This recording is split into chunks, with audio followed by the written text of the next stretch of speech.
자, 오늘도 달려봅시다. 대표님, 오늘은 어딜 가십니까? 저기요, 대표님! 달리고, 또 달리고, 또 달려서 도착한 오늘의 목적지. 오늘은 방콕 라차다에 있는 형사법원으로 왔습니다. 오늘 재판 하나가 진행되는 게 있어서 왔는데요. 많이 변했네요. 제가 지금 아마존 커피숍에 앉아서 여기를 달리려고 커피에다가 빵 하나 먹고 들어가려고 하는데, 앞에 보이는 게 주차 타워입니다. 예전에 이게 없었는데, 예전에는 여기를 몇 바퀴를 돌아도 주차를 할 수가 없었어요. 여기 라차다 형사법원 엄청나게 붐비는 데입니다. 주차 타워가 생겨서 이제는 그나마 주차하기가 좀 많이 편해졌습니다. 태국도 발전하는 모습 계속 보여주네요. 아마존 커피숍 아닙니다. 태국 변호사들도 잠시 짬을 내가지고 지금 커피숍에 와서 커피 한잔하고 가려나 봅니다. 부분에 제가 뭐 예를 들어서 직접 가가지고 어떻게 하는 건 없어요. 다들 아실 테지만 태국에서는 태국 변호사만이 유효합니다. 미국 변호사, 한국 변호사, 다른 라이센서 전혀 쓸 수가 없죠.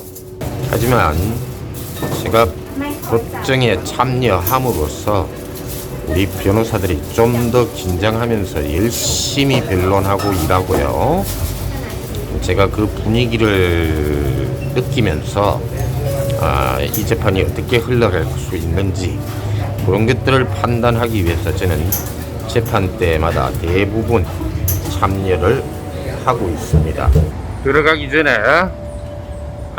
여기가 태국 형사법원입니다. 방콕에 있는 형사법원, 라차다 쪽에 있는데요.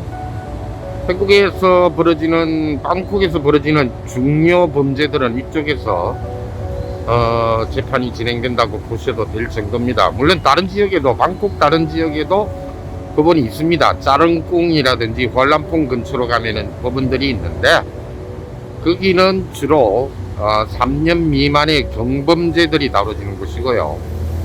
태국의 주요 범죄들은 이렇게 이쪽 라차다 지역에서 재판을 한다고 보시면 되기 때문에, 여기는 항소법원도 있고 해가지고 매일 붐비는 곳입니다. 저기 보이시죠? 글자 산아야 형사법원이라는 말입니다. 여기가 주요 범죄들이 주로 많이 재판이 이루어지다 보니까 평소에 오면은요, 저 계단 입구 쪽에 기자들이 진을 치고 있어요. 근데 오늘은 기자들 안 보입니다. 중요 범죄, 태국에서 이슈가 되는 범죄가 없나 봅니다. 법원 1층 내부인데요. 사건명, 그 다음에 시간, 그 다음에 방호수, 법정 방호수 등을 알려주는 간판입니다. 1층입니다. 여기가. 법원 1층에서 휴대폰으로 1층 분위기를 촬영을 조금 하다가 법원 직원에게 한 소리 들었습니다. 라요. 하지만 우리 구독자분들을 위하여 제가 또 몰래 법정 안에서 분위기만 살짝 촬영하였습니다. 제대로 안 지켰죠? 하지만 이해 부탁드립니다. 태국 법원, 오늘은 태국 법원에 대하여 설을 좀 풀어나갈까 합니다. 우선 오늘 13시 재판이라고 해서 낮 12시경에 법원에 도착했는데요. 아까 보시다시피 점심도 못 먹고 와서 빵 한 조각으로 끼니 때웠습니다. 이날 배 쩔쩔 굶었습니다. 근데 판사가 3명이 들어옵니다. 들어오고 나서 우리 사건만이 아니고 한 법정에서 여러 사건들을 같이 심리합니다. 그래서 1시에 가게 되더라도 몇 시에 끝날지 모릅니다. 이날은 오후 5시가 되어야 끝났죠.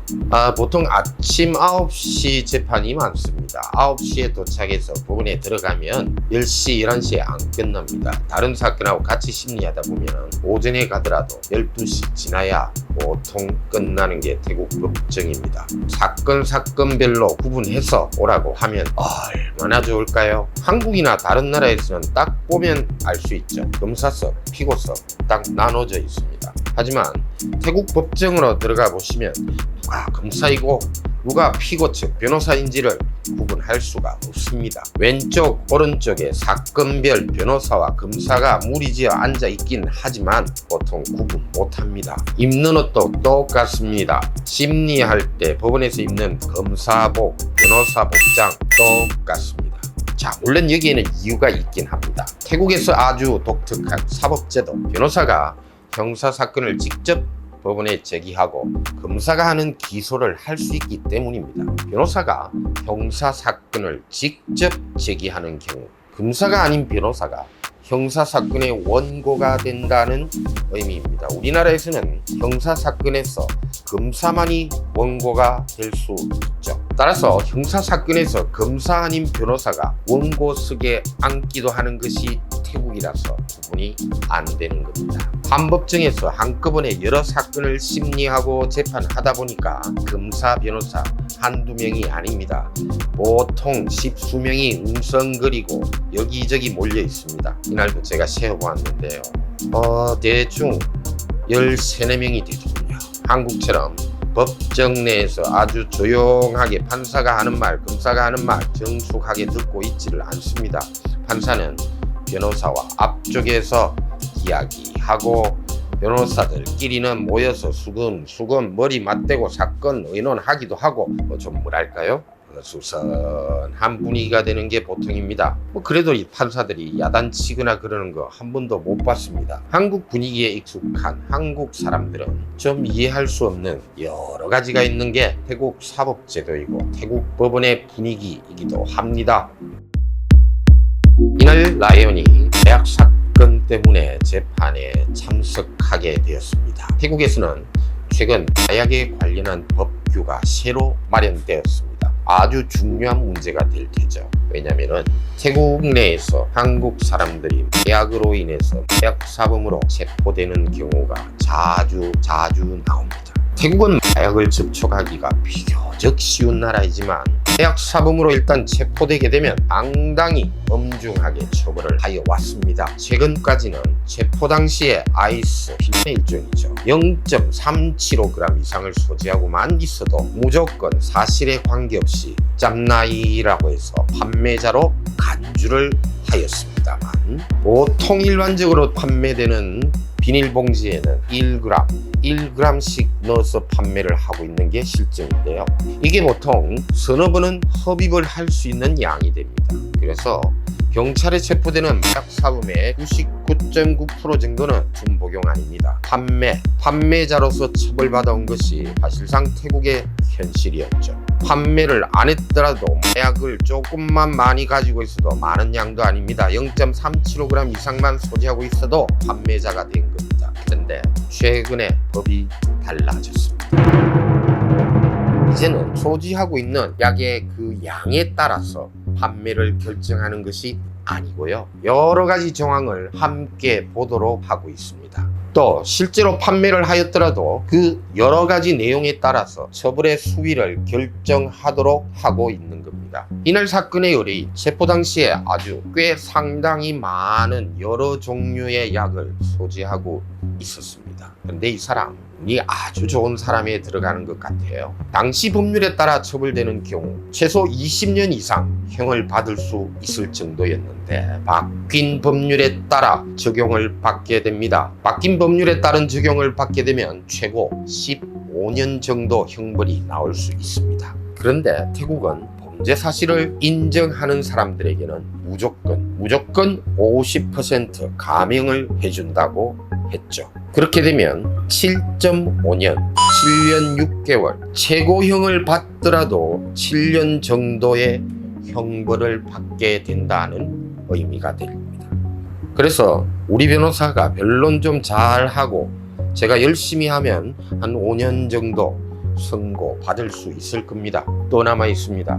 태국은 국왕 그리고 왕비의 생일 1년에 최소한 2번 또 특별한 날이 있으면 수형자들에게 감형을 조금씩 해주고 있습니다. 그러니까 5년짜리 선고를 받더라도 이것저것 하다 보면 3년 남짓 4년이 안 되어서 출소를 할 수 있게 된다는 의미가 되는 겁니다. 자, 여러분 오늘은 간단하게 태국 법원에 대해서 그리고 태국의 독특한 사법제도에 대해서 말씀드렸습니다. 좋은 하루들 되십시오. 라이언이었습니다.